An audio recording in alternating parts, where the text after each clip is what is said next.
मेरा वीडियो देखने वाले सभी अध्यापकों और गुरुजनों को मेरा सादर नमस्कार। मैं गर्व सिंह चौहान कक्षा 10वीं का छात्र मार बेसिलियस विद्या भवन विद्यालय से दिए गए विषयों में से किन्हीं दो विषयों पर अपने विचार प्रस्तुत करने जा रहा हूँ। सर्वप्रथम मेरा पहला विषय है छत्तीसगढ़ में सबसे बड़ी समस्या और उसके निवारण के उपाय। मेरे अनुसार हमारे राज्य की सबसे बड़ी समस्या कृषि कर्म से संबंधित है।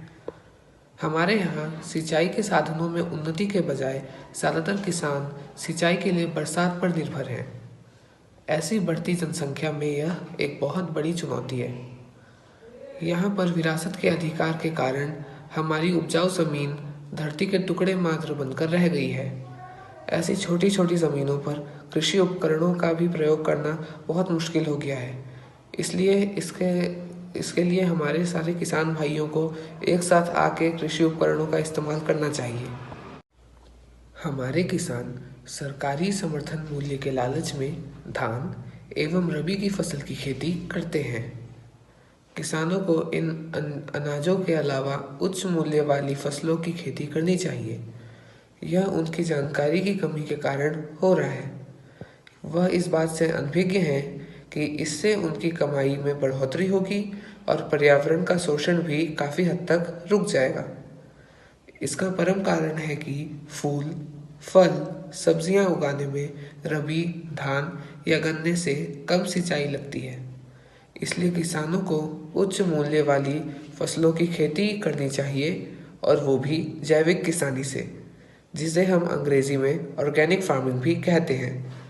इससे हमारी धरती का शोषण कम से कम हो गया है। मेरा दूसरा विषय है मैं कौन सी फिल्म से प्रभावित हूँ। तो मैं नायक फिल्म से अत्यंत प्रभावित हूँ, क्योंकि इसमें बताया गया है कि अगर मनुष्य कुछ भी प्राप्त करने को ठान ले तो उसे पाना असंभव नहीं है। मनुष्य चाहे तो अच्छी सोच एवं दृढ़ निश्चय से समाज में बदलाव और क्रांति ला सकता है। एक अच्छा नेता देश को तरक्की की ओर ले जाने में क्षमता रखता है और एक बुरा नेता देश को अवनति की ओर अग्रसर कर देता है। इस फिल्म से हमें एक और चीज़ जानने को मिली है कि जीवन में चाहे कितने उतार चढ़ाव आए, हमें उनका डटकर मुकाबला करना चाहिए और हमें अपने कर्म पथ पर अग्रसर रहना चाहिए और उससे हटना नहीं चाहिए। भ्रष्टाचार जो देश को खोखला कर रहा है, इस कीड़े को समाप्त करने की शिक्षा भी इस फिल्म में दी गई है। धन्यवाद।